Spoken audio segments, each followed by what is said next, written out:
அன்பு நெஞ்சங்களுக்கு அன்பான வணக்கங்கள். நிறைய சமயத்துல நிறைய பேஷண்ட்ஸுக்கு நிறைய வகையான டவுட்ஸ்லாம் இந்த ஹெப்படைட்டிஸ் ரிலேட்டடா இருக்குங்க. அதுல குறிப்பா பிரெக்னன்ட் வுமனோட ஹஸ்பண்ட்ஸ் வந்து நிறைய பேசுறப்ப, சார் என்னோட ஒய்ஃப்க்கு இப்பதான் கன்சீவ் ஆயிருக்கிறாங்க. 3rd மந்த் இந்த 3rd மந்த் சமயத்துல அவங்களுக்கு பாசிட்டிவ் ஆயிடுச்சு. இந்த சமயத்துல ரொம்ப பதட்டமா இருக்கு சார். என்ன பண்றேனே தெரியல. இது எப்படி வந்துச்சுன்னே தெரியல. இது சைல்ட பாதிக்குமா? அப்படின்ற முக்கியமான கொஸ்டின்ஸை தான் நிறைய பேர் கேட்குறாங்க. ஸோ பொதுவா இவர்களுக்கான ஒரு விழிப்புணர்வு செய்தியா இந்த வீடியோவை நான் குறிப்பா உங்களுக்கு சொல்றேன். கண்டிப்பா முழுமையும் பாருங்க. இந்த மாதிரி இன்ஃபெக்ஷன் இருந்து பயப்பட்டு இருக்கக்கூடிய நபர்களுக்கு ஒரு ஆரோக்கியமான ஒரு விஷயத்தை கொண்டு போய் சேர்க்கணும்னு நினைச்சீங்கன்னா கண்டிப்பா இந்த வீடியோவை அவர்களிடம் பகிர்ந்து கொள்ளுங்கள். ஸோ இந்த ஹெப்படைட்டிஸ் பி இன்ஃபெக்ஷன் டாக்டர் நான் 10 மாசம் இன்னும் நான் வந்து 3rd மந்த் பாசிட்டிவ், இன்னொரு 7 மந்த் நான் வந்துட்டு இந்த சைல்டை நான் கேரி பண்ணி போகணும். போகிற சமயத்தில் அடுத்த ஸ்டேஜ் எனக்கு எப்படி இருக்கும் அப்படின்னு நிறைய பேர் கேட்பாங்க. ஸோ ஃபர்ஸ்ட் நம்ம பண்ண வேண்டியது 3rd மந்த்ல நம்ம ஒரு 2 கேட்டகரி. ஒன்று பிரெக்னன்சி பிளான் பண்ணுறதுக்கு முன்னாடியே ஹெப்படைட்டிஸ் இருக்கக்கூடிய மதர் அப்படின்றவங்க முதல்ல ஹெச்பிவி டிஎன்ஏ எவ்வளோ இருக்குன்னு பாருங்க. குவான்டிடேட்டிவாக பாருங்க. ஹெச்பிஇஏஜி என்ன சுச்சுவேஷன் என்ன ஸ்டேட்டஸில் இருக்குன்னு பாருங்க.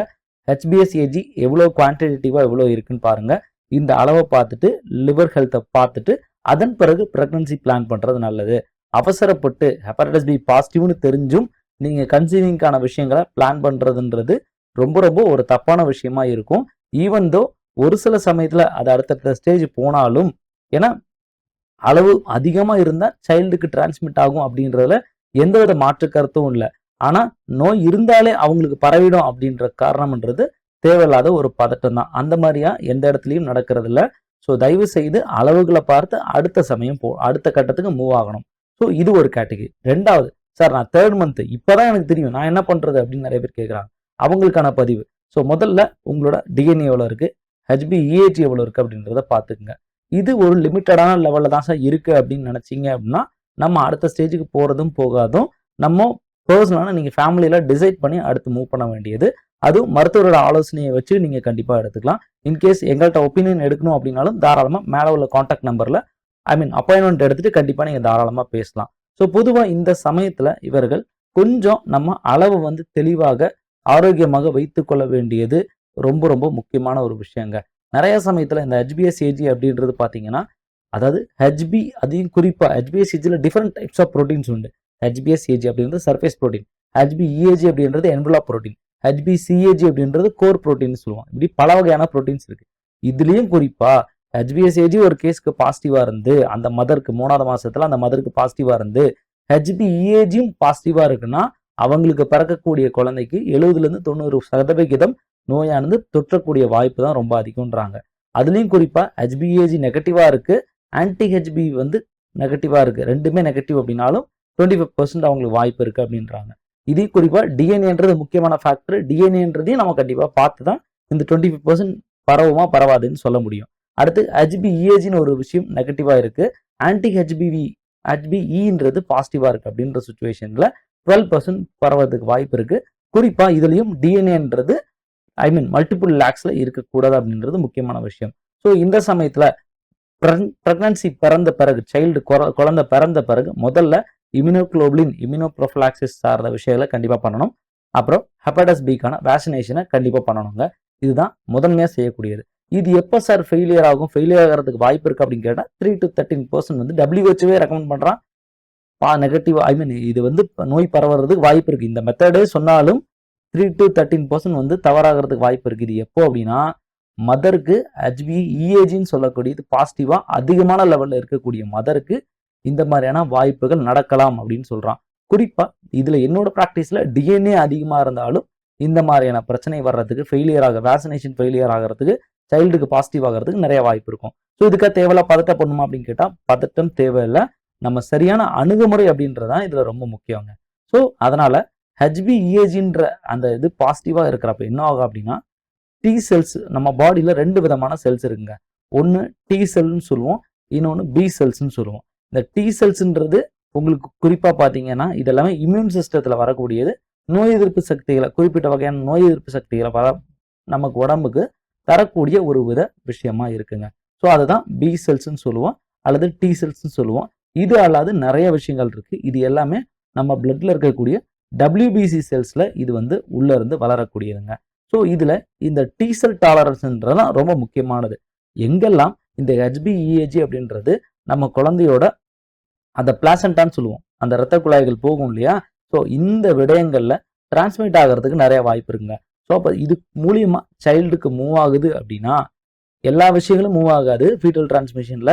இந்த மாதிரி இஏஜி புரோட்டீன் மட்டும் மூவ் ஆகிறதுக்கு வாய்ப்பு இருக்கு. இந்த மாதிரி மூவ் ஆகிறதுக்கு வாய்ப்பு இருக்கிறப்போ, நம்ம சைல்டோட உள்ள போறப்போ தைமஸ்னு குழந்தைக்கு ஒரு கிளாண்ட் இருக்குங்க. இந்த கிளாண்ட் என்ன பண்ணும் அப்படின்னா, எந்த விதமான ஒரு இன்ஃபெக்ஷன் உள்ள வந்தாலும் அதுக்கு ஃபர்ஸ்ட் ரெஸ்பான்ஸ் பண்ணக்கூடியது அப்படின்றது இந்த தைமிக் கிளாண்ட்ஸ் தான். இந்த தைமிக் கிளாண்ட் என்ன பண்ணும், இந்த இஏஜி அப்படின்னு ஒருத்தன் வர்றான்ல, அவனை இமீடியட்டா டிடெக்ட் பண்றதுக்கு வாய்ப்பு எடுக்கும். அந்த டிடெக்ட் பண்றப்போ ஹெச்பி ஸ்பெசிஃபிக்கான அந்த டிடெக்ட் பண்ணக்கூடிய அந்த செல்ஸை டெலிட் பண்ணி விட்டுக்கிட்டே இருக்கும். ஸோ ஏன்னா உள்ளே யுட்ரைன்லேயே உங்களுக்கு வந்து இந்த மாதிரியான இன்ஃபெக்ஷன்ஸ் வந்து இருக்கிறதுனால நிறைய சமயத்தில் இது இதற்காக எதிராக வேலை செஞ்சு, ஸோ இது நமக்கு ஒரு நல்லது செய்ய வந்தாலும் அதை வந்து எகைன் அழுத்தி விட்டு கொண்டே இருக்கும்.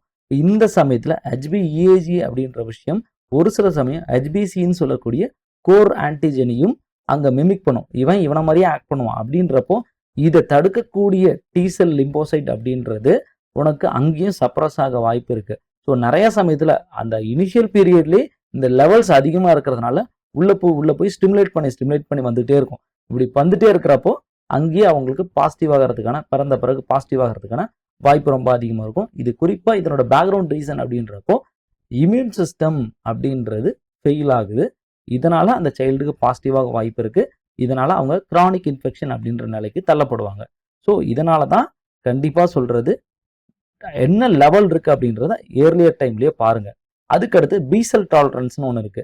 இந்த பீசல் டாலரன்ஸ் தான் பார்த்தீங்கன்னா இம்யூனிட்டி ஆன்டிபாடி ப்ரொடக்ஷனுக்கு யூஸ் ஆகும். பட் இந்த பீசல் உள்ள போய் மெச்சூர் ஆகி எகைன் அங்கே உள்ள செல்ஸை டேமேஜ் பண்ணுறதுனால, ஸ்டிமுலேட் பண்ணி ஆக்டிவாக வச்சுட்டே இருக்கிறதுனால உங்களுக்கு ஆன்டிபாடி ப்ரொடக்ஷன் அப்படின்றதே குறைஞ்சு போயிடுங்க.